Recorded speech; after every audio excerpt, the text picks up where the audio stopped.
Hey everyone, just wanted to see... What are you doing? It's a team-building exercise. My new friend and I are hosting it. Okay, Fenton, but why is there blood everywhere? We're practicing bloodsmithing. My demon friend here taught me about it. Say hi. Greetings, I am Lescaret. Fenton, are you sure being friends with a demon is a good idea? We met after Chapter 4 of the Order of the Pawn. Fenton's experience led us to become connected. Fenton here is now a bloodsmith. That's right. I've been reading Richard Pack's novel Bloodsmith on Substack, and I'm thoroughly enjoying it. Now quiet! Everyone was just about to try drinking blood using their demons. Alright, well, I guess it's fine since Richard's the guest on the episode this week. Alright, everyone. Talk to your demon and get focused. I want to see blood moving! Not in your bodies, of course. I mean the blood in your bowls. Hey, Fenton, question. How does the blood in the bowls not coagulate? I said be quiet! Arnold, show us what you've got. Okay, Mr. Demon, I need you to know that I'm in charge, okay? You listen to me. Who says you're not the demon? Maybe I'm in charge. What? No! Stop using my voice! No! You stop using mine! That's it. I'm taking all the blood for myself. You idiot. We're in the same body. Oh, yeah, you're right. You know what? Don't worry about it, Arnold. Let's see how our other friends are getting along with their demons. Golem, Schmiegel, how is the imp forging going with your little ring there? It's called the Precious. Right, sorry, the Precious. If all goes well, it should have enhanced abilities. Ooh, let's try it. We don't feel so good. We saw through time, and we saw the CGI effects in the Hobbits' movies. Oh, yeah, practical effects were better. Okay, not to worry. Let's check on our favorite pair of commentators, shall we? How are you doing, you two? We want to drink the blood. Now it's our turn. My demon's name has more syllables than yours. That means it's better. You don't even know what a syllable is. Of course I do. I have two brothers. Those are siblings, you idiot. I don't feel like this is going very well, Lescaret. Really? This is better than how it usually goes. Fenton, can I interrupt? I was wondering if I could talk to you about the ending of The Order of the Pawn, Chapter 4. I just want you to know there's a method to my madness. Yes, that's all well and good, but no, I've decided to join Richard's fantasy universe. Oh, come on, Fenton, be reasonable. I'm sorry, be reasonable? Oh, that's rich coming from someone who clearly doesn't know how to protect their characters. Hey, watch it. Spoilers. I'm just exploring my options. I mean, who knows? Maybe I'll join another podcast. Where did you come up with a name like the Saved as Draft podcast anyhow? I just said the name. Now I can't finish my bloodsmithing.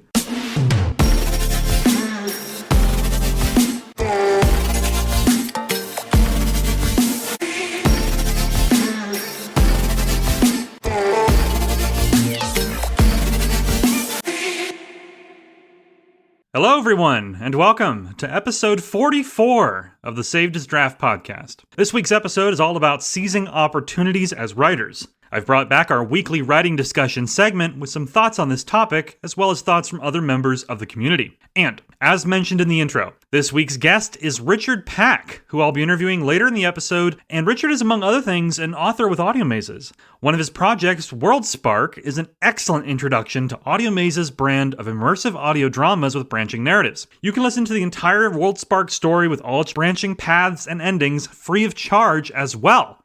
I'll put a link to that in the show notes.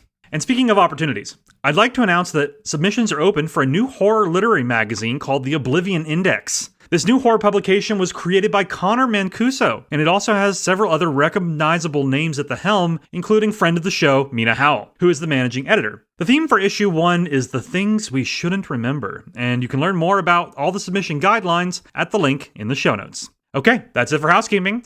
Next, we'll take a look at this week's shoutouts, right after a quick message from today's sponsor. Today's episode of the Saved as Draft podcast is sponsored by the new brand of candles sweeping the nation, StorySense. Hey babe, I was thinking we could add some ambiance to our reading time tonight. Ooh, okay. What are you thinking? Some music, maybe? Even better. I've got a candle here that smells like the world of the story you're reading. Oh, wow. Is that a story sense candle? The very same. Here, tell me about the story you're reading while I light it. Okay, well, this one's a cozy fantasy story about a woman who lives in a tiny cottage and bakes cookies for the local residents. Oh, wow. I can smell the cookies. Me too. That's amazing. Now I want to make cookies, though. Okay, let me try lighting a candle for the book I'm reading. Why does it smell like smoke and ash? There's something coppery in there too. Is that blood? Am I smelling blood? What book are you reading? It's just Bloodsmith by Richard Pack. Bloodsmith? What did you think that was gonna smell like? I don't know. Ugh, let me open a window or something. Act now and receive a free sample from our From Software collection. Enjoy scents like Poison Swamp, The Streets of Yarnum, Firelink Shrine, and Fountainhead Incense. Immerse yourself into your favorite fictional worlds, for better or for worse. Experience StorySense today. All right, and we're back. We'll start with a look at 3 stories submitted to Jennifer Jorgensen's ongoing event, The Unquiet World, which features stories about spirits who have come back from across history. First up is Dinner at the Bar by Felix Thornfell. This one is one of my favorites that Felix has done. It uses dinner and drinks as the structure of the piece, moving from aperitif to the main course and so on, as it tells the story of a tavern where spirits gather. There's a note from Felix at the end that explains the concept in further detail. It reads, "Between this world and the next, in the Unquiet World, our dinner at the bar is at its core about something as essential as breathing. Friendship. I'm not going to reveal which parts of this story happened and which are made up, but I hope it makes you call a friend and reminisce about all the quote-unquote stupid shit that binds you. Remember, we don't get forever on this rock." Love that message. And an incredible story. It's a reminder that food is a universal language. People who know nothing about one another can still connect over a good meal, after all. It's a way for us as people to always find common ground, and I love how that comes through in the story. So, here's an excerpt from our dinner at the bar. Steaks arrived sizzling, pepper cracking faintly on the hot pan. The wine smelled of cherries and old oak. Japan came up halfway through the first bite. "So," Frederick sputtered, mouth full. "Tell me again how you left your iWatch, wallet, and passport at the onsen." Arlo winced. "You'd think I'd panic, but those hot springs were relaxing. Capital R. "And they returned everything. Not a coin missing." "Kind people," Arlo murmured. "Very kind." Great story. And next up for our Unquiet World shoutouts this week is Guest at the Table by Suparna Chakraborty. This story is inspired by an event known as the Bengal Famine, in which 3 million people died during World War II as a result of starvation. In this story, the main character is someone who is quite well off, so much so that they have a private chef. They are visited by a spirit from the Bengal Famine, who tells their story and promises to ensure that this person will never be able to eat again without looking into the eyes of someone who starved, because no one would give them food. It's a chilling and extremely poignant story, because after all, people still starve in our modern world every day. Incredible work from this author. Here's an excerpt from Guest at the Table. "You don't know," the man stated, flatly, "but we will help you see." I was afraid to ask what he meant.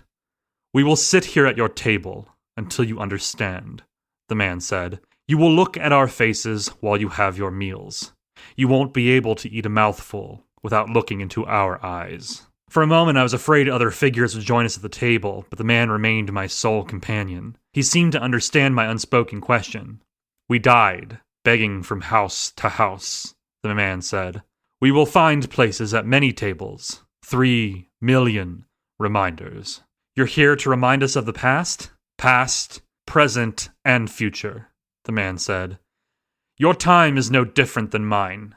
People are still dying on the street." "What do you want us to do?" I asked. "You're a smart man," my guest replied. "What do you think?"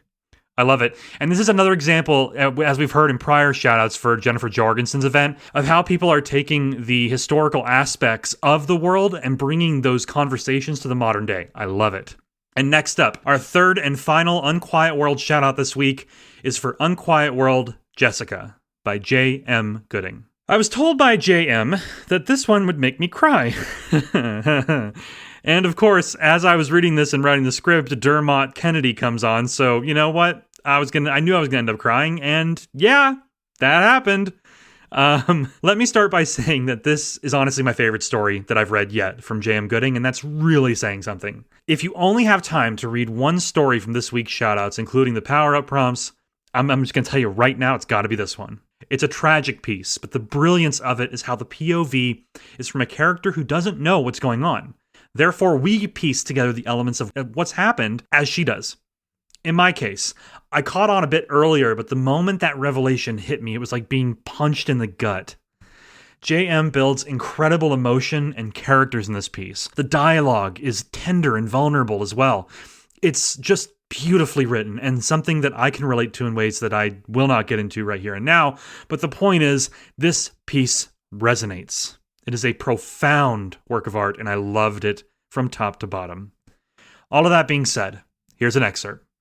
"Jess," he says, and her name sounds like it's scraping his throat on the way out. She waits. Her heart is beating too fast, but her body feels slow, like it's wrapped tightly in a blanket. He takes a breath, holds it a moment, lets it out. She sees the movement in his chest, the way it rises higher than she remembers. He's broader now, solid, older in a way that doesn't look wrong, just unexpected. "You asked what happened," he says. "I need you to understand.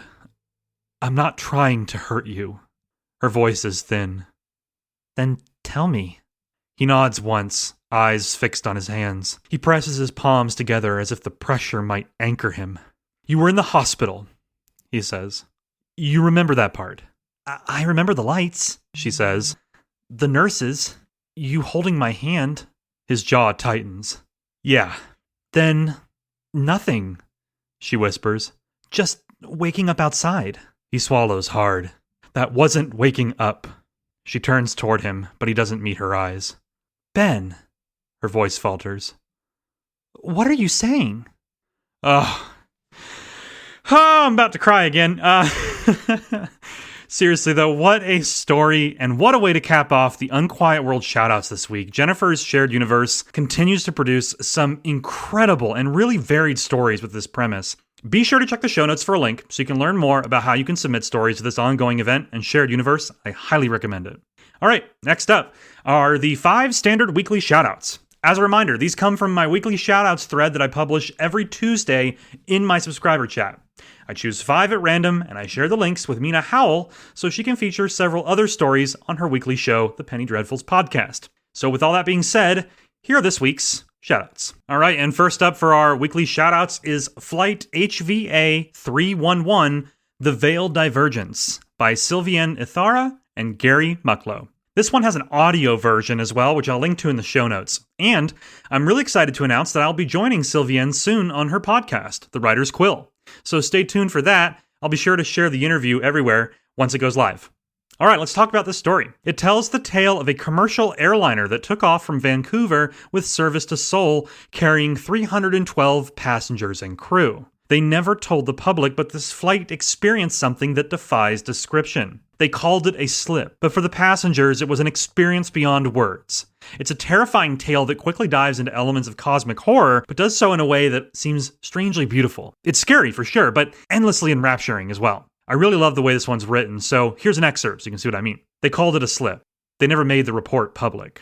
Not the black box anomalies. Not the way the radar bent like a half-melted mirror. Not the way every nearby frequency, even satellites, picked up a sound like a child humming in reverse. Inside the cabin, it began with a hum. A tone that started in the teeth and spread backward, like thought was pulling away from the skull. Then came the lights. Not a flicker, a shudder, like the plane itself was blinking. Passengers saw colors without names. One woman claimed her seatbelt whispered her daughter's name. Another watched frost form on the aisle, spelling words in cursive before vanishing. A businessman tried to stand and found his body half a second behind his intention, like his nerves were tuned to a delayed broadcast. And someone, always someone, heard the forest.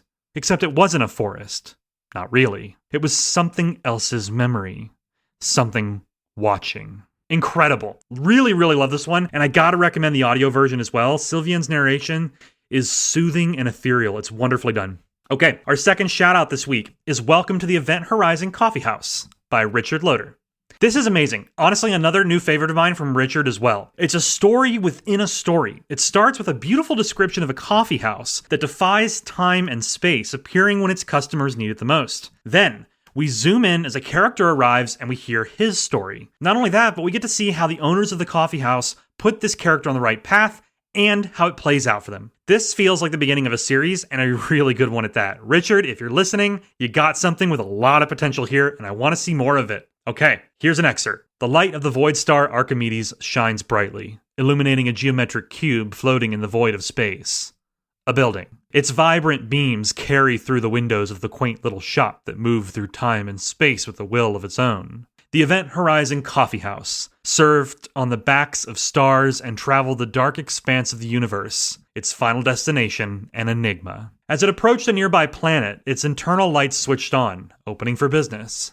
The doors, however, didn't open into the dark emptiness of space. They had no need to, for the shop itself would reach out to customers who needed it most. Its owners needed only to wait. Cesuro turns the entrance sign on as Rhea fires up the barista machine. The establishment had barely set itself up ready for business before the first customer had already set foot through the quantum doorway. Love it. Our third shout out this week is The Editor, Part 5 by Anton Anderson. Since I haven't read parts 1 through 4, as I often do with situations like this, I went back to check the beginning of the series and compared it to Part 5 as well from a writing standpoint, and I gotta say, Anton is once again doing some great work here. The pacing is exceptional. It moves fast, but it weaves in world building and characterization really nicely. I particularly love how the dialogue feels. It's natural, but the characters' personalities really come through. Going back to part 1, I can see this is a story about someone who has the ability to change reality by editing articles on this world's version of Wikipedia. Here it's called Onlinepedia. That alone is a really cool premise. If you're not already a fan of Anton's work, I recommend checking this series out. I'm a big fan of stories like this, and here's an excerpt to give you a taste of the writing quality on offer. Lilia ran back to her desk and opened the website. There they were, her changes. Still online. Every mention of horses on the page about races was changed into a quote-unquote stupid horse. It could not be a coincidence. Could it? She opened up a search engine and looked up horse races there. She opened up other online encyclopedias and read them too. Then, it was the turn of the scans of the old papers. Everywhere. The stupid horses were present everywhere. Some authors speculated why this tradition persisted to this very day. Others discussed how it all began, but the low mental ability of racing horses was highlighted in almost every article. Lilia's eyes finally saw the flashing pictograms on her screen. Shit, she forgot she had work to do. But as she rushed to go through the assignments, her mind was elsewhere. Edic was confused about the whole thing, so he clearly started to like the races before her mischief. But then, how did those old newspapers appear? Edic's memories weren't rewritten, but the world was. Either Edic never read those papers and was somehow unaware of the horse's mental abilities, or the universe rewrote only parts of itself, but not the whole? Why? I love it. The way that it kind of spirals into confusion there is fantastic. Fourth this week is Folly and Laments by Daniel Coates. Okay, this is a fantastic sci-fi story. It centers around a family traveling through space who suddenly realizes they may be in danger of their craft being swallowed by a black hole. This brush with death sends them all into a panic as each of them loses control and gives into their impulses. The story jumps between each of their POVs as it goes on, and I love the structure here. The shift in personality and writing voice from one character to the next was superb and exceptionally well done. As one commenter said on this piece, the story feels very full and cohesive. It's not exceptionally long, but Daniel has managed to convey a lot in the space here without any of it feeling forced. It's exceptional work and the mark of a truly talented writer. Here's an excerpt. "What's a gravitic anomaly?" said a feminine voice that hinted Sass was not far behind. Gareth's eyes slipped to the fourth and final member of their family. His granddaughter was wearing a very flashy yellow dress that would have been more at home at a party or soiree than dinner with the family. She also looked like his late wife, but her ginger hair was from her father. "I don't really know. Sean?" Lily asked. "Well, I'm not an expert, but it's probably like a black hole or something," said Sean. The entire room felt like it had dropped several degrees. Gareth perked his ears up. "A black hole? Like the thing that sucks in everything around it?" Lily asked. Panic drove her voice very high. "Well, yes. They said they were working on it, though. I'm sure it'll be fine. Sean replied. The ship lurched suddenly. We're all going to die, wailed the granddaughter. Both her and her mother began sobbing and hugged each other. Gareth let his mind drift away from his sobbing family. A black hole, the promise of oblivion. But if it meant he could see his wife again, he closed his eyes.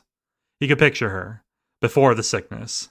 The shape of her lips, the warmth of her breath, the way she made his heart light when she laughed. The memories were as bitter as they were joyful. Tears rolled down his cheeks. Cecilia, I'm coming. Amazing.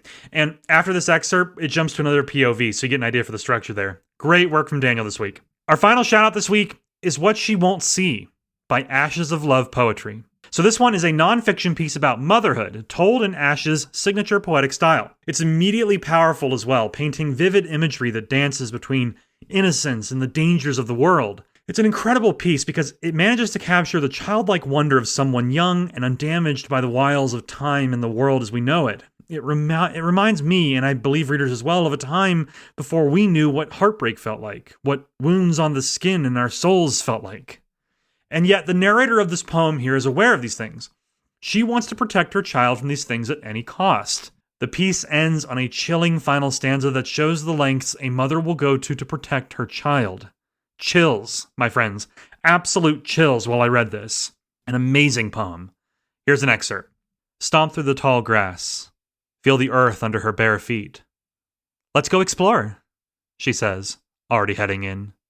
How could she know what lurks? She sees the inviting branches, beautiful, full leaves.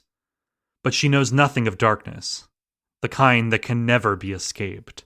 Nothing of wolves that prowl just out of sight. Sharp teeth and red eyes, full of nefarious intentions. All she sees is light. All she sees are angels. Amazing. Really, really good poem there. Honestly, a lot of new favorites for me this week as well. It is incredible to experience everyone's work on the show each week. I'm consistently in awe of the skill that surrounds me on here. All right. Thank you to everyone who submitted links. Next up, we'll take a look at the stories submitted for this week's Power Up prompt, along with a few from last week, right after a quick mindful moment. Hey there. This is Chill Bradley, here with this week's mindful moment. Here's a quote to consider. This is the real secret of life.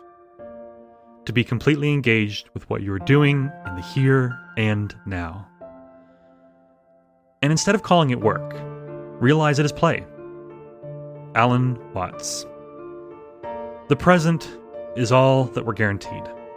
The past is gone, and the future is a nebulous cloud of uncertainty. Right here and now is what matters.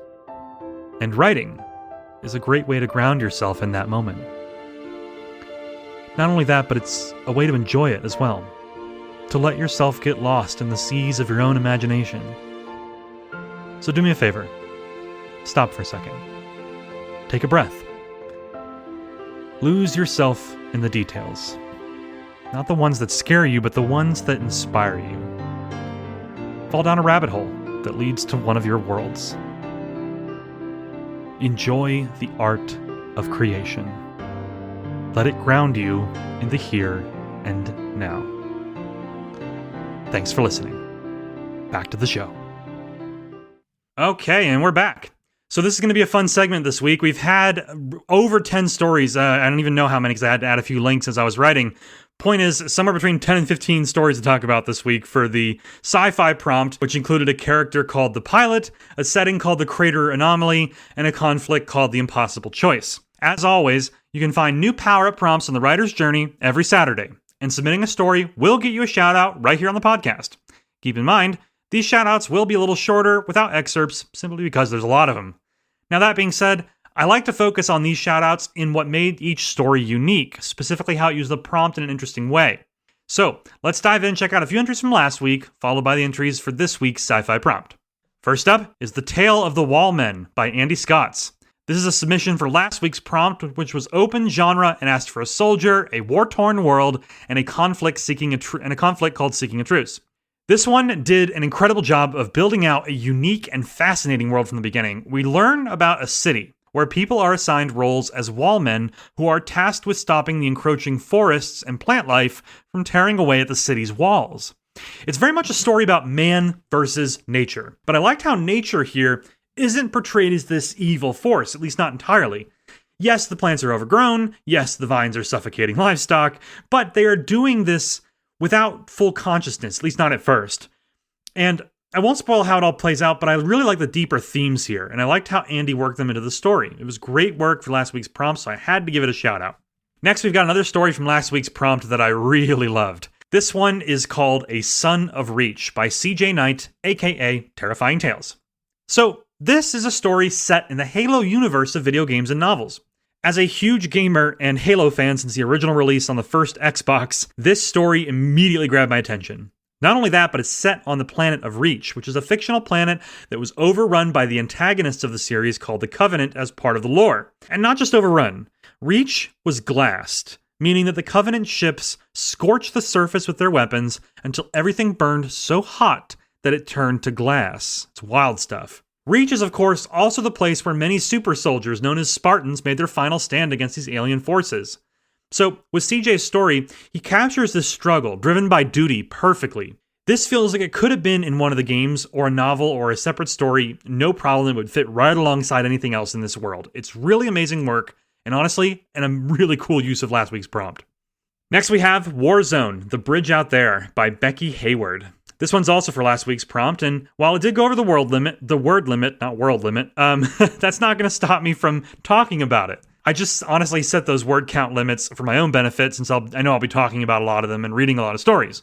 So, all that being said, I have to say this story, regardless of its length, is going to grab you and not let go. It's written with an incredible style that combines atmosphere with sheer intensity. I was locked in from the beginning, and one thing I really enjoyed was how Becky used images with immersive captions to pull you even deeper into the world. Every photo in the post includes information in the caption that allows it to exist within the world of the story, and that alone is such a cool concept. The piece also ends with a note from the author about how it was posted near Veterans Day and is meant to honor the service of those who have fought for their country. Beautiful. I loved this piece. So be sure to check the show notes for links to this and all of our other stories discussed on the show this week. A lot of great reading to do. Okay, let's head into the Power Up prompt stories from this week's Sci-Fi Prompt. And we're starting off with The Choice by Emma Steele. Emma actually wrote and posted this poem in this case, within an hour of me posting the prompt, which is absolutely a new record. I feel like in order to be any faster than Emma, you'd have to kind of hack my mind to get the prompt early. But in any case, this is a beautiful poem that leverages the time travel elements of the prompt to fantastic effect. We get a story that unfolds through wonderfully paced stanzas, each one bringing language to the forefront. I love the part that says, "Destiny held my hand, spoke to me from tomorrow, looking to beckon itself into existence, a paradox wrapped in metal and light." I don't know if I've really read many sci-fi poems in my time, but this is proof that it can be done. This is amazing work. Great job, Emma. Next, we've got The Crater's Edge by Mary Ellen Brady. This story once more combines Mary Ellen's penchant for using real-world science and combining it with her fiction in ways that would make Christian very, very proud. I also love how the story pulls us right into the action. We get the pilot flying over the crater anomaly only to hear the voice of his daughter who died in a terrible accident. A fantastic use of the time travel element. I was immediately hooked. And from here, the story twists and turns, leaning even further into the strange nature of time and the impact that every decision we have makes. I don't think I could pick a favorite Mary Ellen Brady story because they're all just really damn good, but this one, I promise you, would be high on the list. Next, we've got The Fracture by J.M. Gooding. Let's see if he makes me cry again. Well, it was close. It was close. This story leverages the time travel aspect of the prompt beautifully as well. J.M.'s exceptional writing conveys the strange visions of the anomaly really well. As the prompt dictated, the inside of the anomaly holds the secrets of time, and the way that J.M. conveys this visually is incredible. One line near the end reads, "For a moment he's flying through a world that doesn't agree with itself." Incredible writing. And as always from this author, it's the ending that really gets me. The final lines of dialogue here are an unrelenting punch to the gut. It's the kind of ending that echoes in your mind long after you're done reading. I'm always blown away by J.M.'s storytelling. This is another winner. Next, we've got The Anomaly by E.J. Ritter. This is a story about a lone pilot who investigates a planetary anomaly that knows his dead lover's voice and his real name. A very intriguing pitch right there in the subtitle of the post. One thing I loved about this piece was how EJ uses the altitude of the ship as a way to ground the reader within the story's reality. So even while surreal and strange elements are playing out all around us, it's this combination of elements that really immerse me into the story. Not only that, but the pacing is incredible here. We get right into the action and it never lets up. Things become strange, surreal, and then we're reminded that the altitude is still falling. By the end, EJ leaves us with a haunting conclusion rooted in themes of regret. I really loved how much emotion and character development we got in this piece. It's concentrated brilliance and excellent work. All right, and our next story for this week's Power Up prompt is Echoes of the Crater by Jonathan Hogue. The pitch for this one is that it's a story about when time unravels and a brother's fate hangs in the balance. Our character must face a choice that could tear reality apart. Excellent, I love the stakes. Jonathan also brings in elements of Airwolf, which I'm not familiar with, but I enjoyed how he also included the show's theme in the story here. One thing I'll say too is that the action here is top-notch. We get some sharp dialogue and even sharper exposition. You'll find yourself holding your breath as you read, waiting desperately to find out what happens next. This includes the ending too, which leaves us on a brutal cliffhanger. Hey Jonathan, let's keep this one going. I'm ready for the next one. Next up is Waves and Wires by Graham Brandham. Graham describes this story as a piece about a bonsai tree, the wires we wrap around our own hearts to keep our memories safe, and the terrifying necessary act of cutting them loose. It's an incredible pitch. I love the story's sense of place and atmosphere. The writing is incredibly detailed and it pulls the reader right in. There's a sense of intentionality to all the word choice as well that I really enjoyed. It comes across as almost poetic. It has a lot of beautiful lines.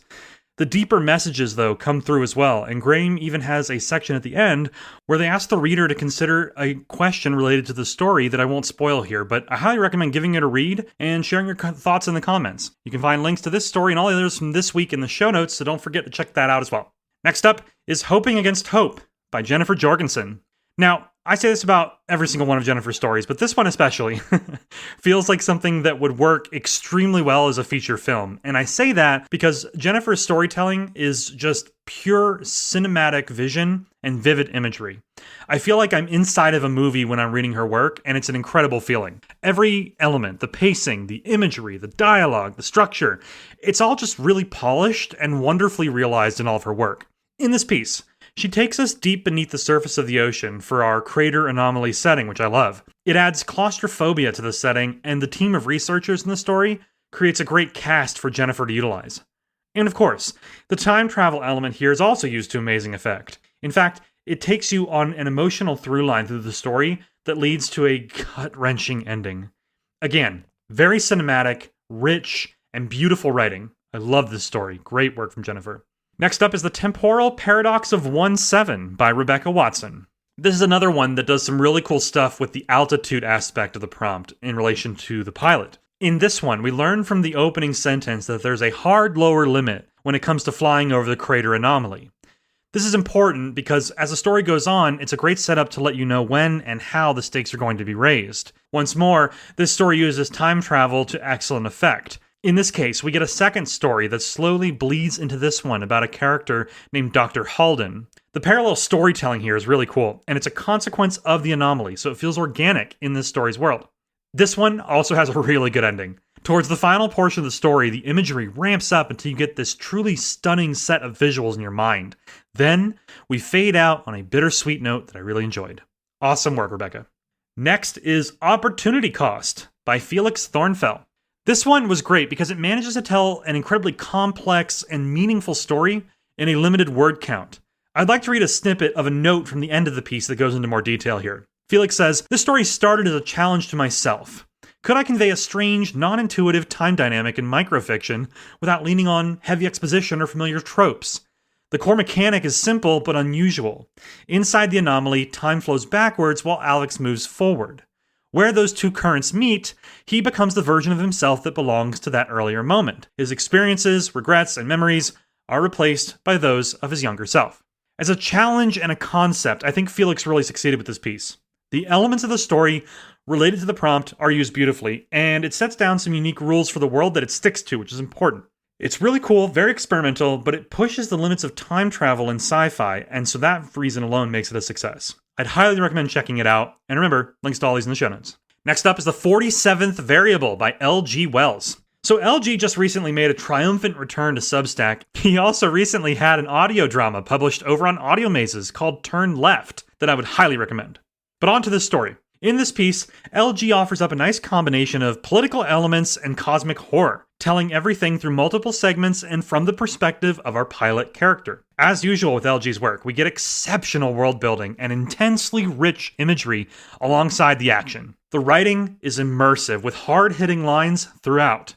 I also love the use of aircraft terminology here and the mention of things like altitude and other real-world concepts set alongside sci-fi elements, and in doing so, making them feel more genuine and realistic. The way LG takes us on a journey through the eyes of the pilot is amazing as well. The view of the outside world from the cockpit is used to excellent effect here to showcase some really phenomenal imagery. And I mean, I could go on and on and on. I love LG's work. Just trust me when I say you're going to enjoy this one, and check the show notes for a link to The 47th Variable. Next, we have The Fracture Equation by A.M. Blackmere. This one caught my eye immediately through the writing style alone. The word choice, the flow of each sentence, the way that it all comes together, it's astounding. I was immediately immersed and blown away by how rich and vivid the imagery was right off the bat. If you have yet to read A.M. Blackmere's work, this is a fantastic place to start. This is a writer who has developed a unique voice, and it shows in this story. A really nice style and just impressive work overall. The story uses the prompt in a profound way as well, but I'm not going to spoil the details. It combines elements of what I love about time travel as a concept, and it also ends on a final exceptional line, a mic drop that rings out long after I finished reading. Awesome work from A.M. Blackmere this week. Next up is PD Perfect by Andy Scotts. This story has a really funny and sarcastic tone to it that I enjoyed right off the bat. We join a character named Peter Schmelda, and his dad always called him Peter Perfect, since he was great at everything. In this story, Peter has a wife and a baby on the way. He thinks of how he can provide for them. He wants to get out of the life he's stuck in, which are admirable goals, but as you can imagine, this leads to questionable choices. Things get quite intense before turning towards tragedy in this story, and once more, we're left on a haunting final note. And I just, again, love the style of this one. Great entry. Next is All the Seconds We Never Lived by Connor Mancuso. I love how Connor gives us a quick pitch up front in the stories like this. It really helps set the stage. So looking at Connor's description here, we have a story about grief, time, and the dangerous ways the past tries to resurrect itself, in Connor's words. The story also deals with themes of time's hunger, second chances, and a closing of a wound that still remembers your name. Again, in Connor's words. Amazing. So let's talk about it. And right off the bat, I gotta mention the style again, because for those unaware, Connor uses an epic poetry structure and style, and it does more than just make the story fun to read. It intentionally controls pacing and flow in a way that puts even more power into the author's hands, and I love that about his work. I also have to call out this one line where Connor says, "Not quiet, silent, as if sound itself stepped outside to smoke." Phenomenal. Love that. A haunting conclusion, too, in this story, delivered in a whisper but loud enough again to echo through your mind. Amazing work from Connor. I'd recommend anything he writes. All right, and our final power-up prompt story this week is Have You Ever Had a Friend by Words She Keeps. This is a brand new author to me, and their first time writing for the power-up prompts, if I'm not mistaken. The publication, I also learned, is a team of 2 writers, which is awesome to see. In this piece, we join Tara, a 6-year-old who is friends with a drone. The drone takes her places, and in this case, to the crater anomaly from the prompt. I love the dialogue and the banter here between the drone and Tara. The dialogue from the drone is appropriately robotic, but it's also clear that it cares for Tara in its own way. Tara, of course, is too curious for her own good, which sets the events of the story into motion. Some amazing use of time travel elements in this piece also sends us barreling towards a cliffhanger ending. I really enjoyed this one. It's a great debut from Words She Keeps. Check it out at the link in the show notes. All right, and that's it for this week's power-up prompts. It's no secret these are getting more popular, so I'm going to be bringing in some help going forward to make sure I can continue to cover them all here on the show. So stay tuned for news about that in the coming weeks, and we'll have some guests on to talk about a few of the stories to help me out. All right, next up is our weekly writing discussion, which makes a triumphant return this week. Hang on one second. What's that sound?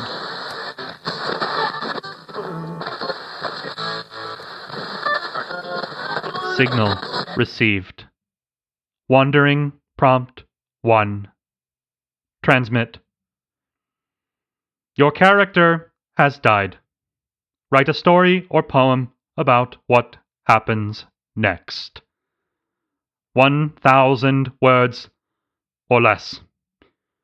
First to submit will receive special shout-out.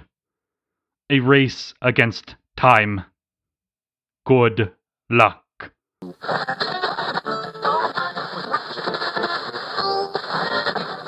Okay, and we're back. Sorry about that interruption there, folks. That was our first Wandering Prompt, a new segment that will appear at random points on the podcast going forward. Dedicated podcast listeners should keep an ear out for these each week, because the first person to publish and submit a link based on this prompt in the comments of this episode will get a shout-out on the show, separate from all the others on the following week's episode. This is the only time I'll explain this too. Future Wandering Prompts will come and go without any explanation, unless of course you ask.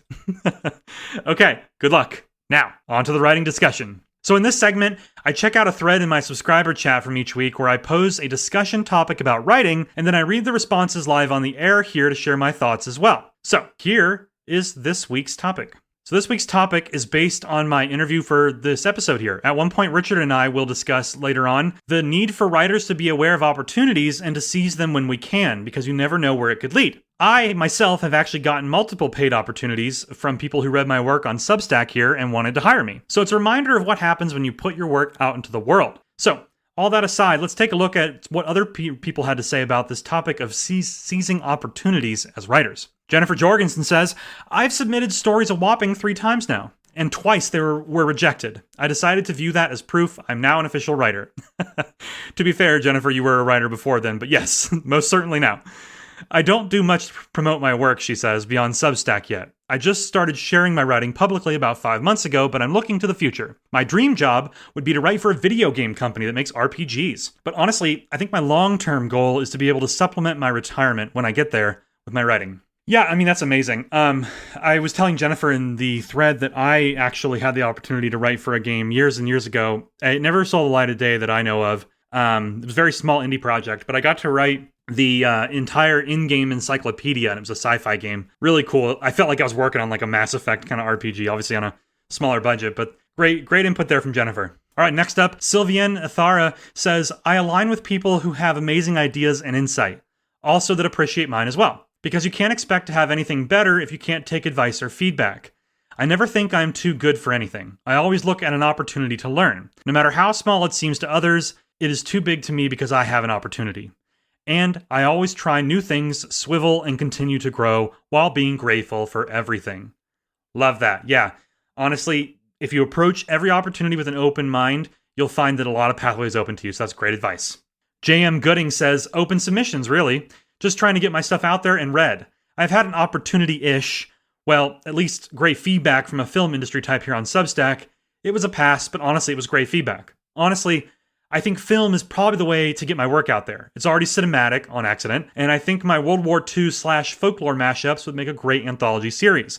I could also easily adapt them into a coherent series. I'm actually shocked people read my stories, much less like them. Well, JM, get used to it because you write great stuff. And also, I agree that the World War II folklore mashups that you've been doing would absolutely make a great anthology series. And as a fan of anthology series, I now want to see that. Next up, Rebecca Watson says, I love this topic because it really is wild how many doors open just by showing up consistently and letting your work breathe out in public. The internet is basically a giant you never know machine. And I agree with that wholeheartedly. For me, I keep an eye out for opportunities by paying attention to the little sparks, comments from people who resonate with something I wrote, a random DM, a niche call for submissions that aligns with a weird idea I've been sitting on. If something feels like it has a pulse, I follow it. Half of writing is just being brave enough to say, sure, why not? My small wins so far have been a couple of poems selected by various literary magazines, along with a few collaborations with other Substack authors. All of it happens simply from posting regularly, being myself, and staying open to whatever weird, unexpected door decides to swing open next. It really does prove how far a little visibility and authenticity can go. Right now, I'm always open to short fiction opportunities, psychological/horror adjacent prompts, and any space where voicey, character-driven writing can stretch its legs. Beautiful, beautiful response from Rebecca. Thank you so much for that. I just agree with all of it, every single word. I don't have anything to add. Next up, Taylor V says, besides the few things I've posted on here, I mainly submit to literary magazines. I haven't had much luck, but fingers crossed. I will say each rejection does get easier to handle and won't deter me from chugging along. I mainly write poetry, but I'm hoping to write more short stories. My main goal was to write for video games since I am an avid gamer who mainly plays story-focused games. That's where I try to pull most of my inspiration from. I hope to share more pieces on here, but I just struggle with my confidence. I just get to hyper-focused on perfection instead of putting out something that I'm proud of. I still consider myself an amateur writer, so I'm always looking for opportunities to grow, and I think this is a great community to achieve that. Taylor, yes, absolutely. I'm sorry I haven't responded to your message here, but that was amazing. Great response. Number one, yes, gaming is a fantastic source of inspiration. It's been mine my entire life. I love gaming, and I also focus on story-focused games. That being said, they always say perfect is the enemy of good, right? So it's a skill that you have to pick up as a writer, but eventually you'll get to the point where you can kind of distinguish between something that is perfect down to the finest little detail and something that is beautiful as a piece of art that you can put out and be proud of. And you'll get there. But I love that you're here and part of the community. Thank you again for that answer. Next up, Dylan Delgado says, I haven't done too much with regards to submitting things to contests or literary magazines. A good example that comes to mind is the Ode to the Misfits poem that I submitted to the Garden Party Collective a few months ago. I think part of the reason is due to the fact that I'm a perfectionist, so I have to have something perfect to come out. Usually when I do write, I think it's perfect, so it doesn't feel great when somebody says it isn't a good fit or we're going to pass on your work, and then I wonder, what did I do wrong? When I read Elizabeth Hagenlacher's work that she posted in this chat a couple of days ago and saw that it was written for a prompt contest which didn't win, yet she decided to post it on her stack, I realized that it was good. So maybe even if a piece doesn't work in one place, it might work in another. And yes, Dylan, you landed right where I hoped you would. Yes, opinions are always going to be a factor, right? And opinions are not facts. And so if you have something you're proud of and it's polished and it's, good from like a grammatical standpoint, you're still going to get rejections from time to time from magazines and such that are just, they're not interested in that story specifically. Doesn't mean it's a bad story, just means it's not a good fit, right? And so exactly as you said, something that doesn't work somewhere will work elsewhere if you keep looking, right? A perfect example is Stephen King, huge famous horror author, right?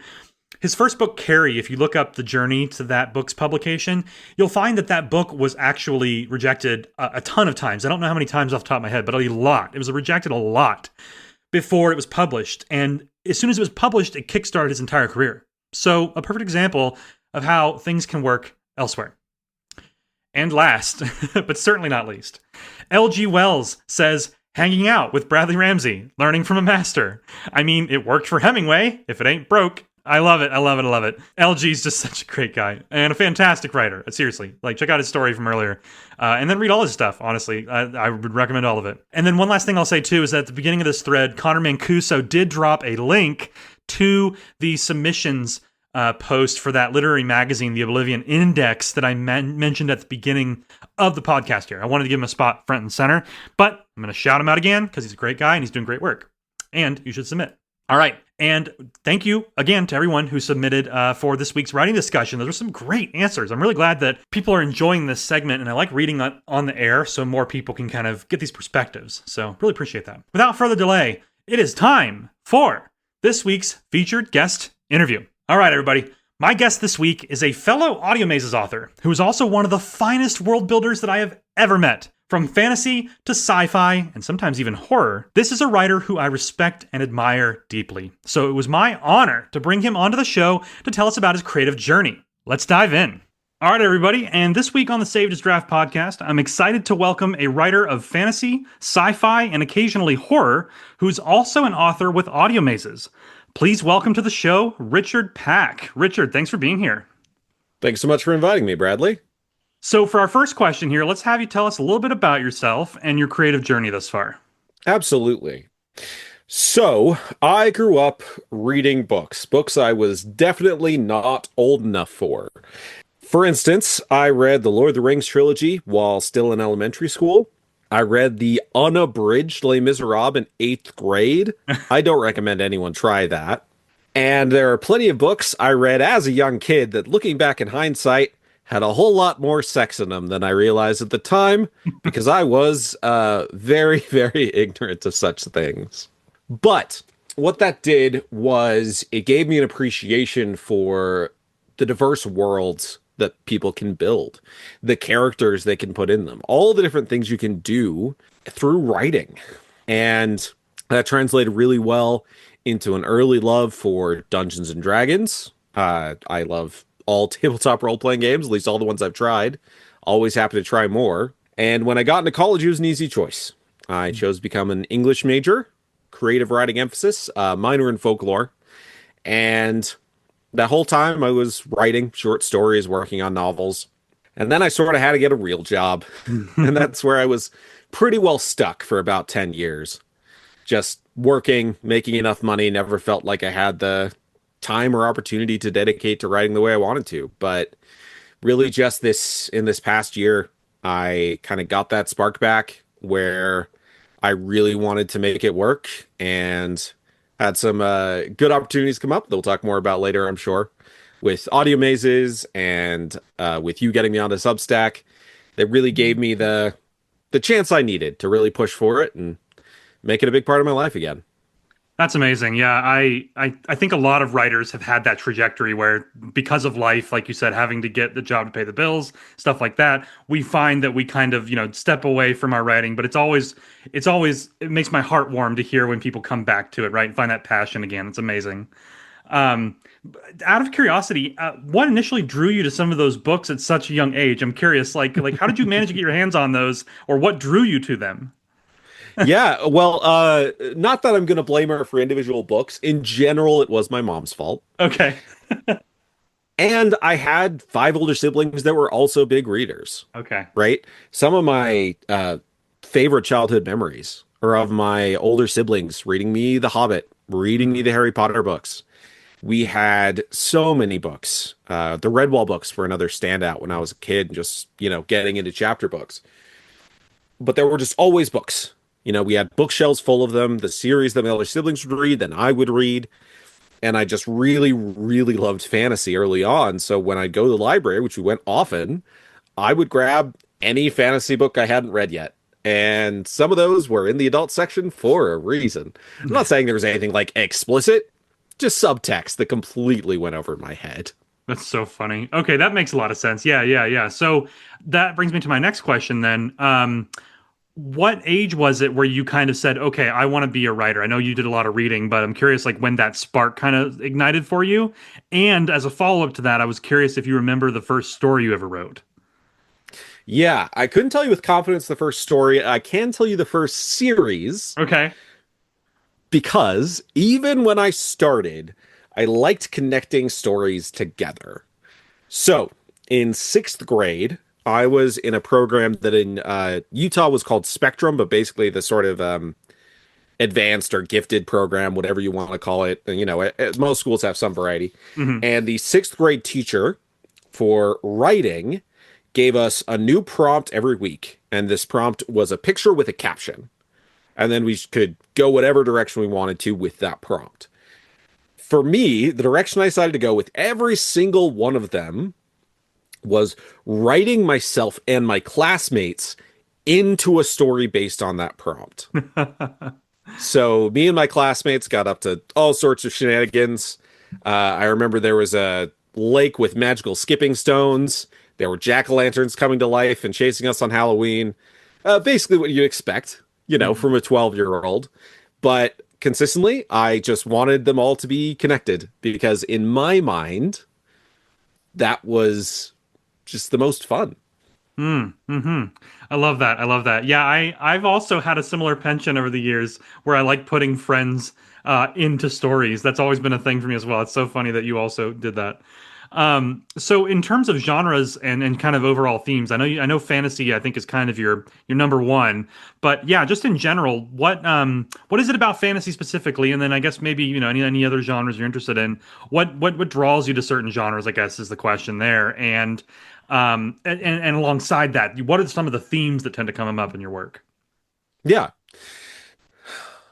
I love fantasy. I love science fiction for similar reasons, but I lean towards fantasy because of the possibilities, right? Because you can have these magical creatures, you can have these magical abilities, these things that sort of even the playing field and let anyone become a hero, right? That's what I loved as a kid. And as I've grown up, as I've gotten, more mature, there's also the idea that anyone can become a villain, or at the very least, exceedingly dangerous.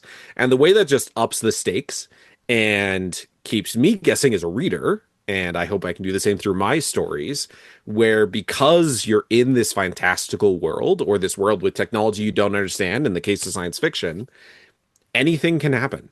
And a lot of that was sort of how I'd started out, right? That's what I was initially writing. And as I got older and sort of solidified my opinions, the books that I found I came back to the most were the ones that were fantastical, but that still existed within rules that as a reader I could understand. Right. Garth Nix's Seventh Tower series is a great example of this. There's light magic and shadow magic, I'm generalizing, but they have very specific rules, right? Different colors of light do very specific things. The shadows do very specific things. And when something happened outside of that, it was a surprise that was then explained.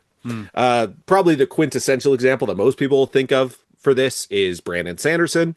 He very famously loves to have like very strict magic systems where there's a resource cost for anything that a character can do. And if a character does something, even if it's new and exciting, it makes sense because it still fits within the general magic system.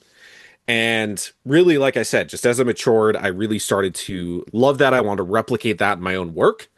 And I really enjoy figuring that out for myself and then figuring out how to communicate that to my reader. Absolutely. Absolutely. I love the way that you described that, because my next question is about world building. And I feel like what you just described there in terms of, trying to translate rules and like kind of, the norms of a world, that's a big part of world building, obviously. So that's a perfect transition there. And again, I've said this numerous times in relation to your work. I feel like your world building skill is just, I feel like anytime somebody needs to learn about world building, I always point them towards your work because it is this very careful balance. And so, I would love to know more about how you specifically approach world building. I think what you described about magic just now is a perfect example of how to translate that to the reader. But in general, how is it like? How do you approach world building, especially as someone who has a lot of experience with like tabletop RPGs, which again are very dependent on world building? I'm curious how you kind of pull all that in when you're creating the worlds for your stories. Absolutely. The biggest thing for me is I don't want there to be clutter, right? When I am building a new world, whether it's for a longer story, for a campaign in a custom setting, or even just for a single short story, I want there to be one or two foundational pieces that if you understand those foundational pieces, I can build them into what else I'm going to do. So very briefly to touch on it, in my Tales of the Guildless series, you have demons that can inhabit people and give them magic, or demons that can inhabit objects and make them more powerful. Those are really the two foundational parts of the magic system. Everything else builds off of that. And that does a couple of things for me that I hope it also does for my readers. When I am focusing on those one or two foundational aspects, it is a good restriction, right? There are things that would be really cool for my characters to do that simply don't fit in the magic system. So I have to find something cool they can do that does fit. And that keeps the story consistent. It keeps the characters consistent. It keeps things moving. It stops me from getting bogged down on this would be cool if it could happen. Oh, well. Right. And basically, so long as I can stick to those foundations, I am able to not just get lost in the world building, because that's a big risk. And that's one of the issues with a system like Dungeons & Dragons. As much as I love it, there is so much that's been built up over the decades that there is absolutely a hard counter for every single situation, if not a dozen hard counters. And so in stories, you have to pretty intentionally just ignore parts of the lore, right? Ignore abilities, ignore spells, because otherwise it all breaks very quickly. The other thing this allows, that I hope, is that when a reader is looking through it, they don't have to keep it all straight in their head. They can just know the basics of how this world works, how the magic works, and stick to that. To give another example, Even when I'm not having a strict magic system, I still like to keep the basic details simple. So in one of the horror stories I wrote for your first indulgence challenge, TFW, you know the words, very straightforward. Googly eyes open you up to the influence of eldritch being, and everything else stems from that. It's what I hope would be a very simple, straightforward idea that I could describe and get the readers hooked on, and then we could move on from there. So even though it's a short story, again, it comes back for me to having one or two main ideas that can then be built on over the course of the narrative. Right. No, I love that because it's one of those things where, like you said, you can get really lost in the world building. The possibilities are so infinite that it can just overwhelm you. And, some writers are very against like putting boundaries on things, but the way you described it was perfect. It was like you're not necessarily putting boundaries on yourself, you're setting those kind of those limits around the basic rules that you can then build upon, which I really like how you framed that. It makes a lot of sense. And I feel like there's definitely some listeners who are going to benefit from hearing that because it can be tough doing the world building and doing it, like correctly in a way that's easy for the reader to understand. Before I move on to my next question, I did want to touch upon your horror story that you mentioned there, because I loved that one. Yeah, with that one, I would love to know just a little bit about the inspiration for it and kind of how you approached, all the different elements of it. Specifically, obviously, googly eyes. I would love to know where you came up with like that as kind of the main concept, and then also, if I recall correctly, you also crowdsourced some images, to kind of give it that sort of viral meme feel, which I thought came through really, really well. So I'm curious, like, how did all that come together with that story? Absolutely. So I'm sure I'm not the only one who has seen googly eyes in the wild in places they shouldn't be. Right. One of my coworkers had one of the real detailed alien sculptures, from the Alien movies. Mm-hmm. Except they'd stuck googly eyes on the face, which were just immediately so disarming, but also creepy in a new and interesting way. Yeah. And obviously people go crazy on the internet, right? Like if I had just wanted to include pictures I could find on the internet, there are so many fantastic pictures of just crazy things with giant googly eyes. Mm-hmm. And the thing about them that's so perfect is they're so silly, but they're so easily unsettling because we all know how eyes work, but googly eyes don't work that way. They kind of bounce around. They're never quite straight. Even if you have two that are in a line on something, it feels like they're always slightly off. Not to mention the fact, of course, that they don't blink. Right. And it's just one of those things. I think it's similar to the reason why dolls are such an easy avenue for horror, because when it surprises you, when you're not expecting it, there are a few things worse than a doll staring at you when you're not prepared for it. Yeah. And I think it's similar with googly eyes, right? But I wanted to take something that like had just that tinge of discomfort, excuse me, and then throw it into this wider story about internet culture, about virality. And, sort of in my headcanon, if things had gone perfectly, if I was a bigger deal, this could have literally gone viral. It obviously didn't, and that's fine. But it was just like, if I'm going to write a story about a viral meme, I ought to get whatever I can of people actually creating it, right? Mm-hmm. Mm-hmm. So I reached out on every social media platform I have. I asked people at work. I did Discord groups. I did Facebook, pretty much every avenue I had access to, and just said, hey, I'm writing a story for Halloween. I need pictures with googly eyes. That's it. Really just let people run wild with it from there. Yeah. And I got some really good ones. There were some that people just happen to have around for the exact reason I started with. They're just fun to play with. Mm-hmm. And there were some, I had my sibling-in-law, as well as one of my coworkers who are specifically trained with like makeup, special effects stuff, who were able to lean into the horror aspect of it, which I appreciated greatly. And I had some fun myself, right? I took some test pictures of just random objects around my house just to get some ideas. And overall, I ended up getting about a dozen. And I used most of those in the story. I put a few more in an album, all with that exact same caption, which is part of the story. TFW, you know the words. Mm-hmm. And let's back up a step. I know this is out of order. The reason I wanted to talk about a viral meme is because we all have heard the stories of the very real harm these can do, right? And that's often overblown, to be clear. It's not like there were actually hundreds of kids eating Tide Pods, but there were some kids eating Tide Pods, Right. Yeah. and that was obviously a big problem. You had the thing with like bath salts that Mm-hmm. obviously we had a couple of standout stories, but those were pretty freaky stories. Mm-hmm. And there's a lot of these physical challenges. Some of them have led to deaths. Many of them have led to at least injuries or property damage or things like that, because there's always this drive to be part of the trend. And so it wasn't hard to imagine, okay, what if there's a malevolent entity who is driving that virality? Mm-hmm. Which, especially with the cosmic horror prompt, just felt like a fun way to play with it. Yeah. So that's where I kind of started is, okay, there is an otherworldly being who is gaining power through the virality of this meme. Right.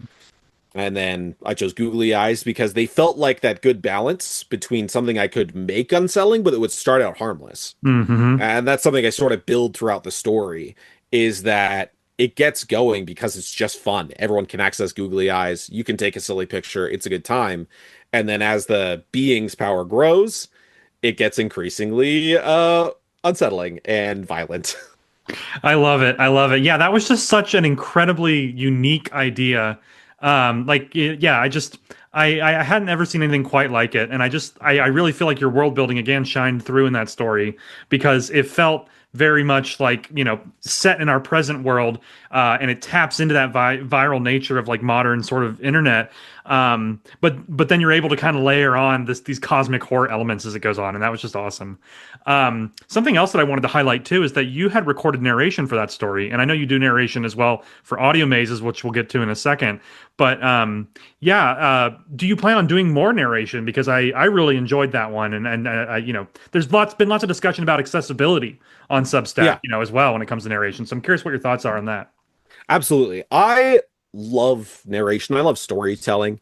That's obviously something that you can do in tabletop, but even like Scout Camp, I would always love to do skits. I'd memorize stories. When I did debate, my main event was humorous interpretation, which is memorize a story and tell it in a funny way. Right. I have always really enjoyed that. I've loved accents. I've loved voices.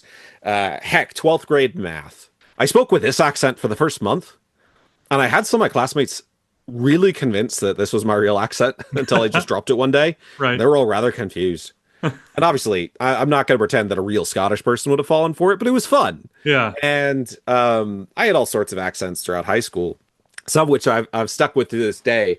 And just always, I was looking for these opportunities Yeah. because I just enjoyed it. When I worked at McDonald's, it was funny when I worked the drive-through, people would always come up to the window and tell me I should do radio. Mm-hmm. Because apparently even through a cheap drive-through mic, my voice comes through well.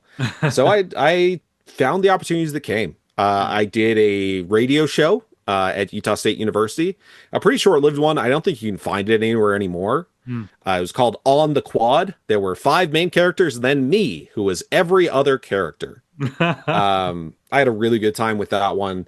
And then even at my current job, I've done some marketing videos just because they wanted people to do voiceover, so I did that. Mm-hmm. And so as soon as I had the opportunity through audio mazes to do narration, I jumped on it. And since I had the equipment, I figured I might as well start recording some of my stories. So far I've just recorded the 2. TFW Know the Words, and then a comedic one I released last week called The Viper of Vladivostok. And I do plan to record more.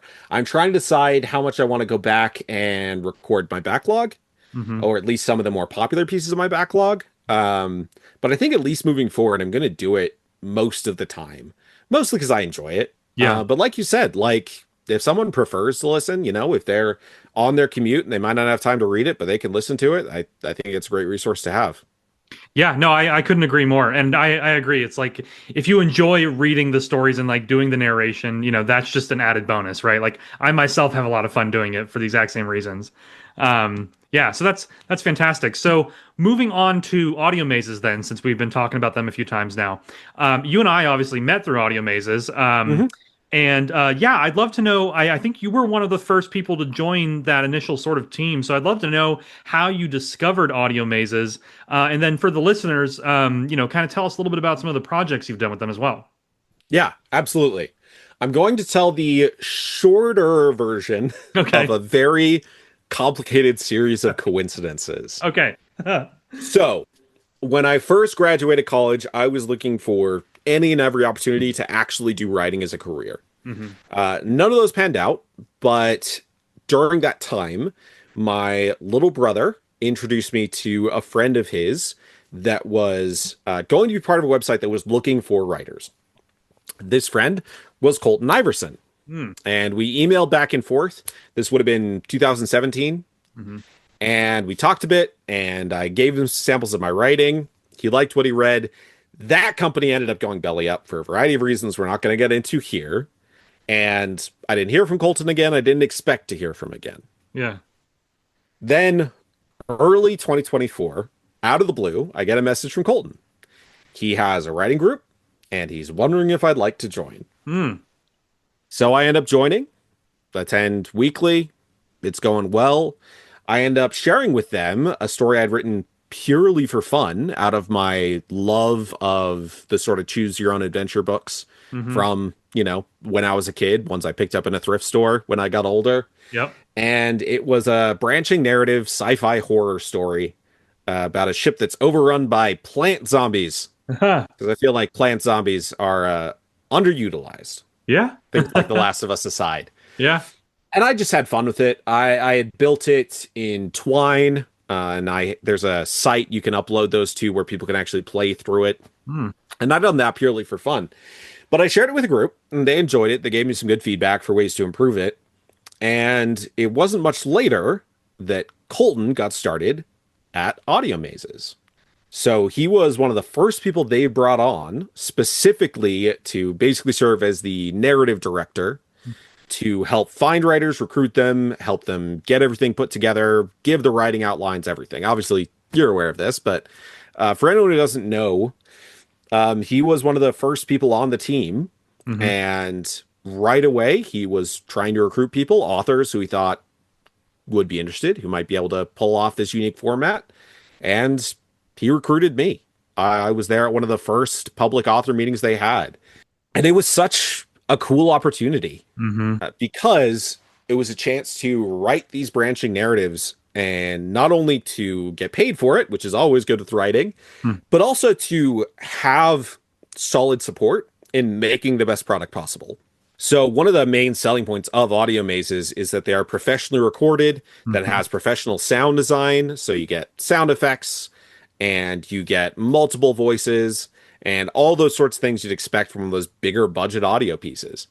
And that just sounded like such a fun, cool, unique opportunity that I jumped right on board. I ended up writing a story called Smokesmith.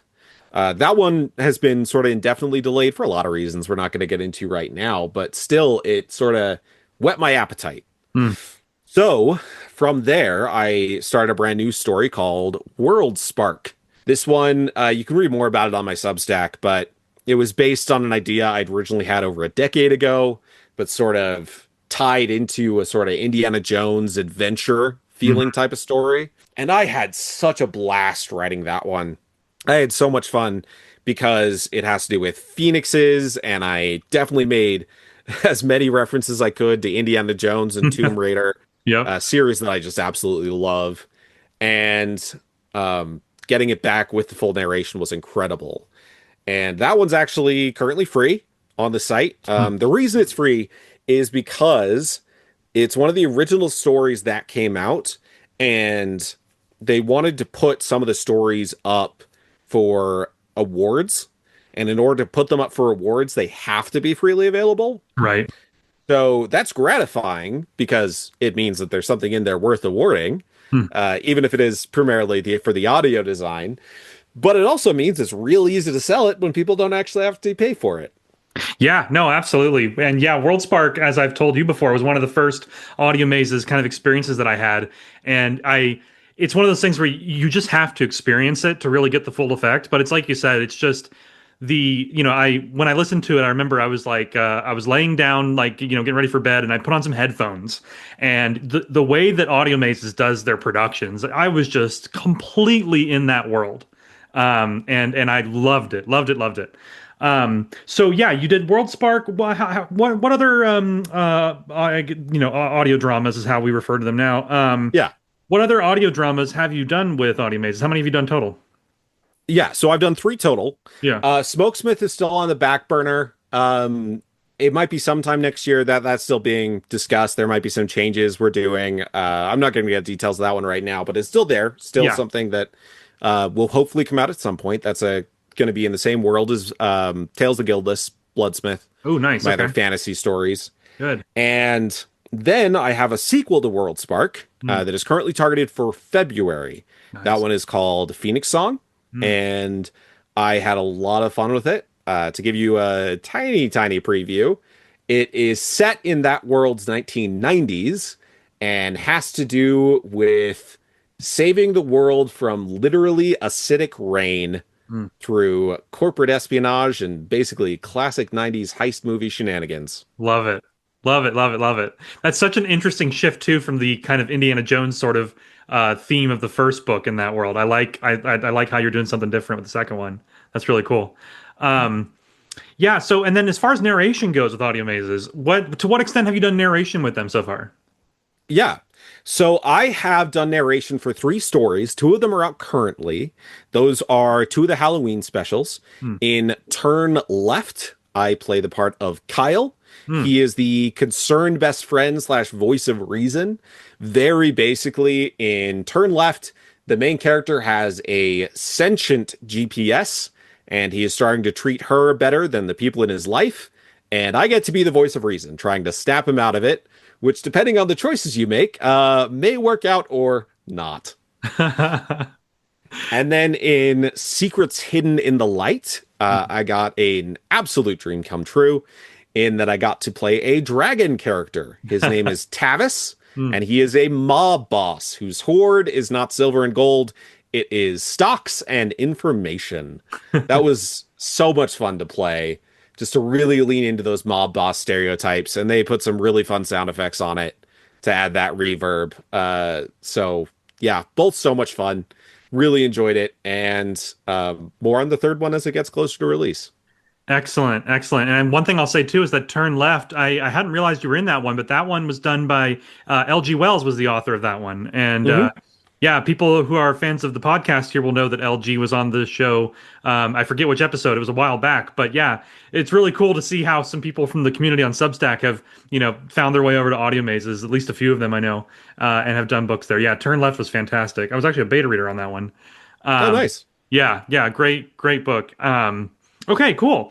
So, yeah, one thing that we've brought up here talking about Audio Mazes and something that makes them unique is, like you said, they focus on branching narratives, so different paths, different endings, stuff like that. And I don't think I've had anybody on the show that I can think of that has a lot of experience with writing branching narratives. So I would love to pick your brain about how you approach those. I know you mentioned Twine as a tool that you use. I'd love to hear more about that. But just in general, like branching narratives are very complex compared to a standard straightforward story. So it's I would love to hear how you kind of, got started with that and what lessons you've learned as you've started to kind of do more and more of these types of stories. Yeah, absolutely. Twine has been invaluable for me. If you don't know what Twine is, I recommend you look it up. But very basically what it allows you to do is to create a box and then create links to other boxes. So you can, for instance, have chapter 1, and then that connects to chapter 2 and chapter 15. And then each of those can branch off from there. I primarily use this because it is so helpful to have a visual sample of what the book looks like and to be able to play with that, move things around as I'm writing. And at the end of the day, to be able to look back and say, okay, did I make all these connections? If not, what do I need to fix? Right. And another thing that does well for me is it lets me bring things back. One of the issues with branching narratives is they can go off in insane directions. I say issues. It's a good time. It is delightful when a branching narrative surprises you. That's certainly the goal. Yeah. But especially when you are writing and trying to get the entire story down, and with audio mazes, we don't have a ton of word count to work with. We're capped at 24,000 words of text. And that means you don't have a lot of time to go off in insane directions if you want to still tell a complete story. So for me, at least, being able to have a visual map helps me to know when I can bring it back together, when I can bring some of these paths to the same spot so I can then proceed from there. And that way, while I do have branches that go off on their own, I don't have so many of them that it becomes unmanageable. And this sort of ties into the way I write generally, and the way I outline generally. That really has helped a lot with getting these audio mazes stories out the door. So the way that I like to think of it is I'm building a body. Right. You start with a skeleton, then you add the sinew, and then you finish with the skin. So not to be too gruesome. Right. But the skeleton is the basic outline. It's point A to point B. Where do I want the story to start? Where do I want it to end up? And obviously, the branching narrative, you have a few of those. But along with that, where do I want characters to start? Where do I want them to end up? And which scenes are the most essential? And even with longer books, I will often start by writing the essential scenes. I'll inevitably edit those later, but I want to get it out on paper to use as anchor points. So I do the same thing with my audio mazes, right? I make sure I have a solid introduction. I make sure I know what sort of like the best ending is. And I start building the connecting tissue between those, and that's where I get to sinew, where it's, okay, now we know what the main landmarks are. What's the journey we take to get there? And this is where I really start branching out, and I find those extra endings. I find the other places where maybe there's a dead end, and that's where I'm actively building out the rest of the outline.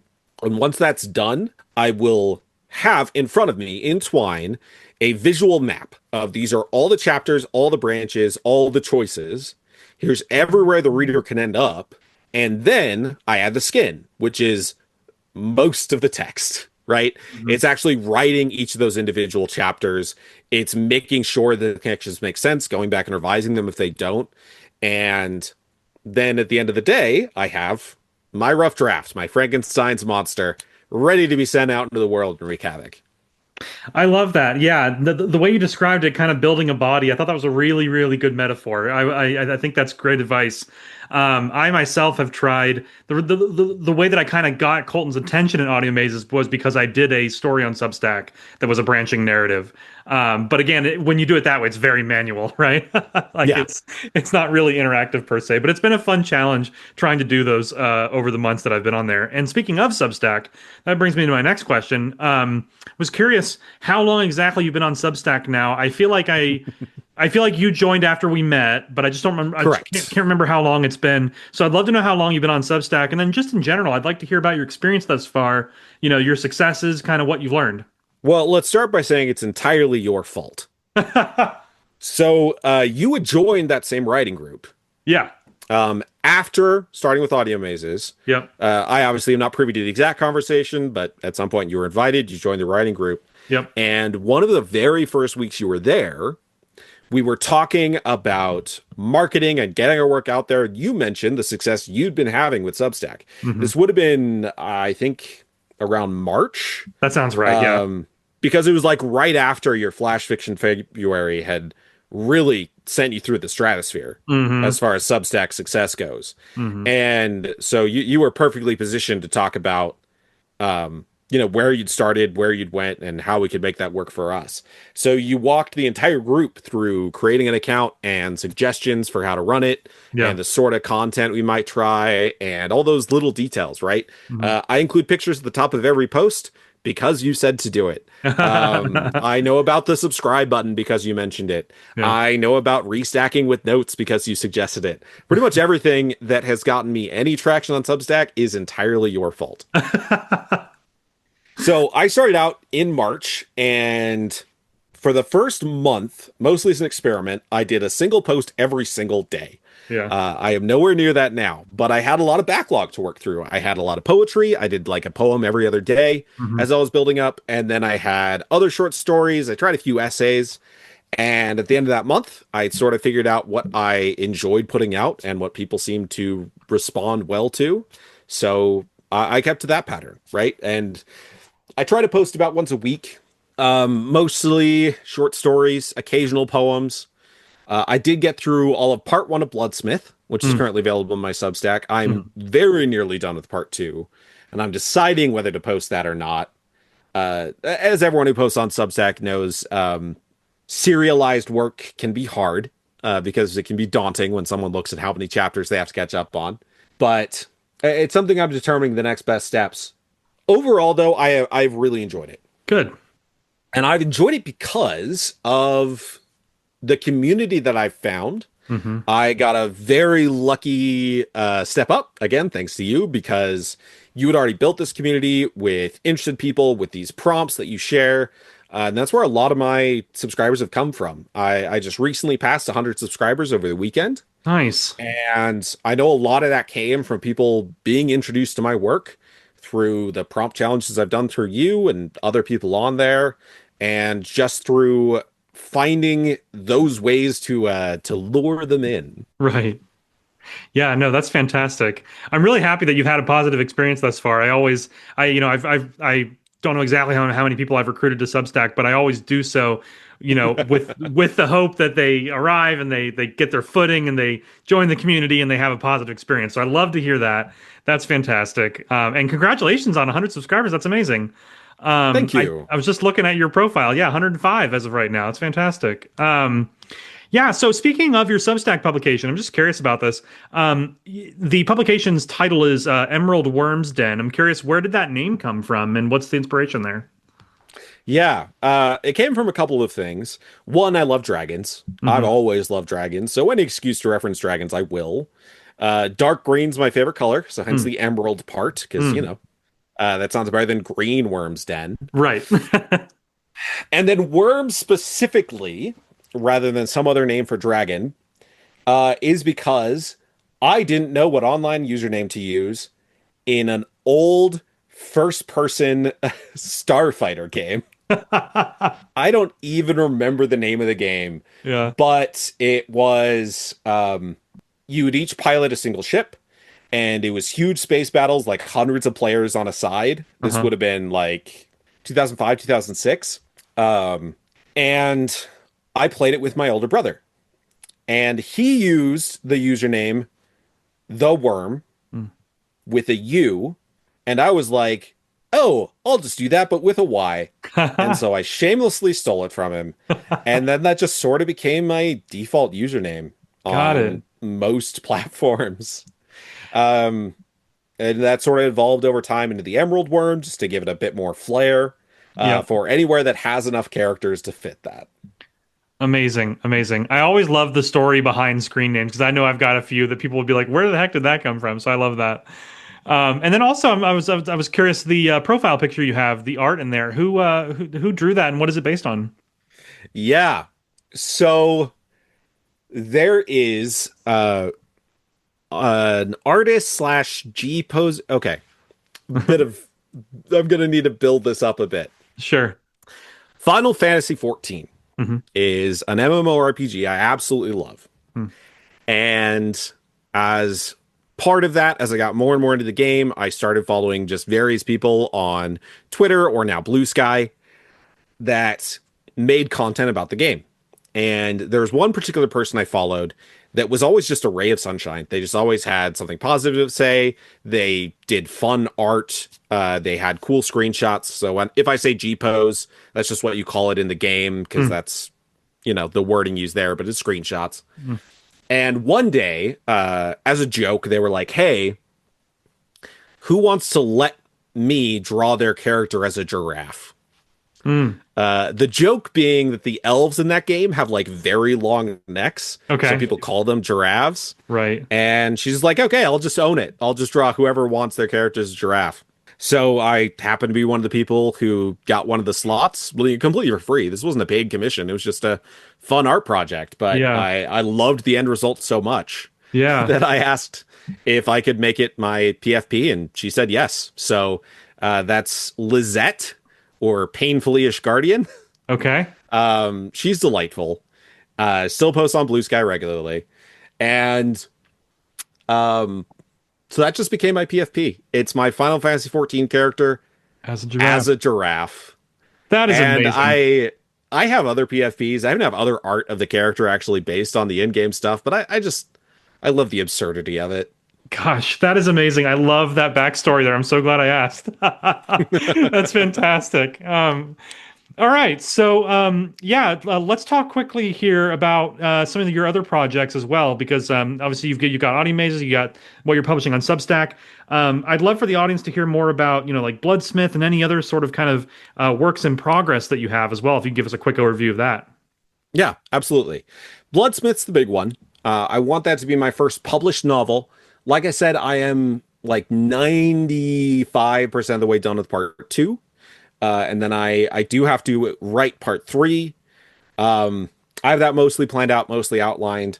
The goal is to get that done sometime like Q1 next year, and then get that out to beta readers, get it edited, and get it published. I'm probably going to go indie publishing route, just with everything I've heard about traditional publishing lately. I'm trying to decide whether I'm ready to brave that gauntlet. Sure. But in the meantime, like I said, all of part 1's available on Substack. I'd love feedback. If there's anything I can catch and fix now rather than later, I'd appreciate it. But I also have other stories set in the world. So that's Tales of the Guildless is the world as a whole. And I have way too many ideas for stories set in that world. So once I'm done with Bloodsmith, I have several more waiting in the wings that I'd love to write. My next big project is Shipfall.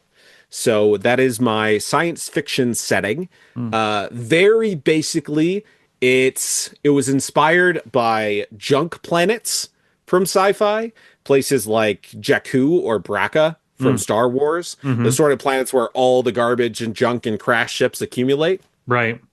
Combined with the idea of cargo cults. Of these people where foreign explorers would visit, they'd give them all these wonderful things, and then the people on the island would build effigies of the ships to try to summon them back. And together that makes Shipfall, what was otherwise a basically medieval world, and then 2 sci-fi empires had a huge battle in the atmosphere, and now every once in a while their ships come crashing down full of technology these people have no idea how to use, but they're absolutely going to MacGyver the heck out of it at every opportunity. That's fantastic. I love that premise. Yeah, it reminds me a bit of, have you ever played Star Ocean, any of those games? No, but I'm aware of them. Yeah, it kind of reminds me of that in a really good way, because those games are fantastic.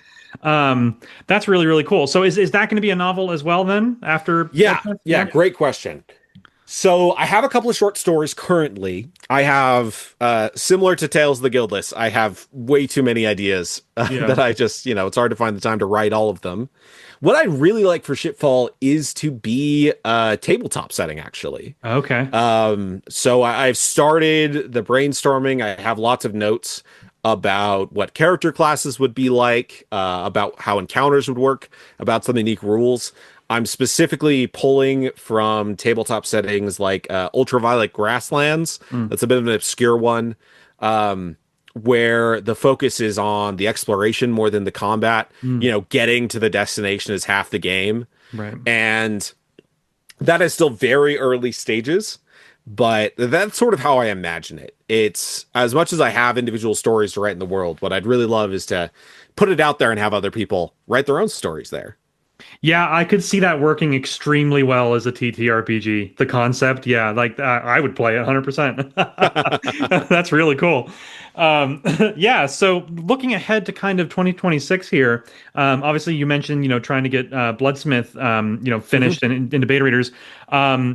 Once that's done, what other goals do you have for 2026? I'm assuming more of the Shipfall kind of development, but is there anything else that you've kind of got your sights set on for the coming year? Yeah. Well, once Phoenix Song is done and dusted, out the door, Yep, and in listeners' hands, I will be pitching for my next audio maze and starting to work on that. Hmm. And then yeah, once Bloodsmith is done, it really is I want to get Shipfall cleaned up. I want to get some beta playable version of it by the end of next year to at least see whether it even, works Yeah. once we put it into a game format. And that's really my next big goal after Bloodsmith. From there, it's writing more stories in Tales of the Guildless. Like I said, I have plenty of ideas. Like ideally, Smokesmith comes out through Audio Mazes sometime next year or into 2027. And then I have an idea for a sequel to Bloodsmith. I have stories set in entirely different parts of that world. I have, if you read some of the short stories I have released, I have full novel ideas that would start from those. So just kind of seeing where the winds take me after that, mostly. Okay. No, that's fantastic. I love that. All right. Well, my last question here, I always ask everybody this on the show, is kind of my quintessential last question. There's a lot of people, especially since I joined Substack, who are, at this moment in time, they're starting out on their creative journey. They haven't necessarily been a writer, or maybe they were in the past and they're coming back to it. So I always love to ask and get every guest's perspective on this. What's some advice that you, as sort of a seasoned writer at this point, working on a lot of different things, what's some kind of crucial advice for a beginner, someone who's just jumping onto their own creative journey, if you will? Yeah. Oh man, there's obviously a lot in there. There's more than we could possibly talk about. But Right. here's what I'll say has been most essential for me. Yeah. First off, keep writing, keep creating. Right? Even if it feels like you're shouting into the void. I was still writing during the time between when I graduated and last year, but it's never really went anywhere. I was mostly writing for myself or like for an audience of one. Yeah.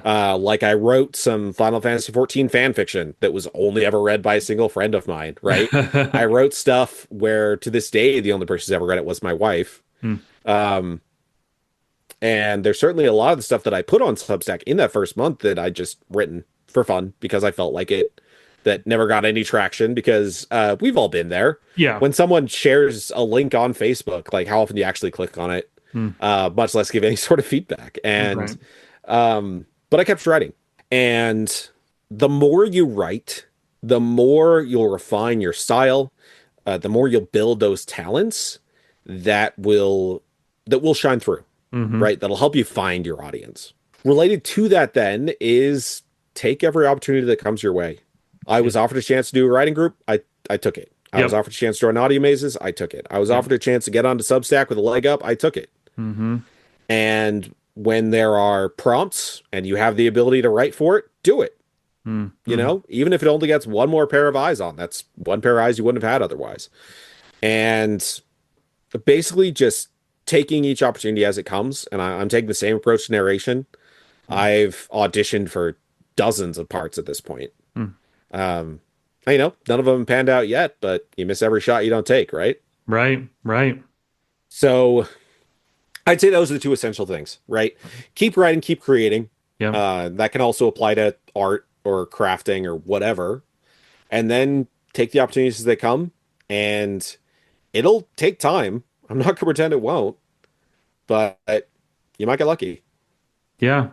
Yeah, no, I love that. Keep writing, especially when things aren't necessarily, you're not getting like the views and stuff that you want. We've all been through that period, right, before we found kind of an audience. So I think that's fantastic advice. And then, really keeping your eyes open to opportunities. I think that's really good advice as well, because a lot of the success that I have had is because I was open-minded and keeping an eye out and very willing to accept new opportunities. So that's fantastic. Well, Richard, this was a phenomenal interview. It went even better than I could have expected, and I was really excited for it already. So, I'm hoping that people will hear this and get really excited to go check out your work because, 100 subscribers is great, but I'm trying to push you to 1,000 plus. So, we'll get there. It's only a matter of time. Thank you so much, Bradley. I really appreciate it. And my final plug, if you read any of my work, please give me feedback. I love feedback. I'm always trying to improve. So, especially negative feedback. I want to hear it so I can do better. Good stuff. Great mindset. And yeah, definitely. If you're listening and you like giving feedback, Richard is very, very good at accepting and implementing feedback, as you know from our writing groups. That's great. Awesome. Well, thank you again, Richard. Thank you, Bradley. A huge thank you once again to Richard Pack for coming on to the show for that interview. It was amazing. I really hope everybody enjoyed listening. Okay, and before we wrap up, let's talk about next week on Substack. So tomorrow is our next power-up prompt, and it's looking like it's going to be romance, according to the poll right now, which has romance in the lead. Stay tuned for that. It'll be posted usually about midday on Saturdays. And on Monday, we'll have our Mindful Monday Checkpoint series continue as well. If you haven't checked these out yet, they're a fun article series that I do where I give you a quote and something to stop and think about to sort of reset your mind and get ready for the week. It's usually about writing as well, so I try to offer some value there as well. On Tuesday, for all you Devine fans, Order of the Pawn, Chapter 5 is coming out. And boy, oh boy, are we hitting some high stakes. I have been pushing everyone towards the Kingdom of Giants Bane, which Devine fans will know was the setting of the first ever Devine story, The Tomb Where Marigolds Grow. So if you haven't read that one, check it out and get caught up on all the Order of the Pawn chapters, because Tuesday is gonna be epic. And also next week, if I can squeeze it in, I would love to do an article about memes, and not just the history of memes or anything like that. I want to talk about memes as a tool for writers to connect with readers and other writers, because memes are really one of those universal languages where I have a lot of fun posting them. I've encouraged a few other writers to post them. And when you hit that nice, perfect combination of a joke and a funny image, and it all just ties together around like the sort of, structure of that meme, there's some magic that happens, right? And you get, obviously you get likes, you get comments, people are laughing, they're having fun, they're relating to the joke if it's about writing, which I recommend doing if you're posting memes on here. It's just fun. And so I want to do an article describing my approach to it and how I think that these little things go beyond jokes and into something that can really help us connect with people. So stay tuned for that. Might be out this coming week, but who knows, man? Things are so busy. It will come out at some point. Let me put it that way. And shout out to A.M. Blackmere, who gave me the idea for that one. All right. Well, that's all I've got for this week. And I know next week is the Thanksgiving holiday if you're in the U.S. like me, so have a safe and fun holiday if you're celebrating. And if you decide to take on the Black Friday deals on Friday, good luck with that. I myself will be enjoying the time off, but not to worry.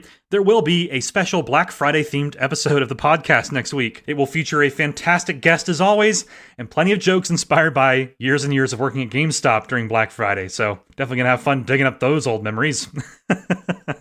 In the meantime, have a safe and productive week of writing, my friends. This is Bradley Ramsey, signing off.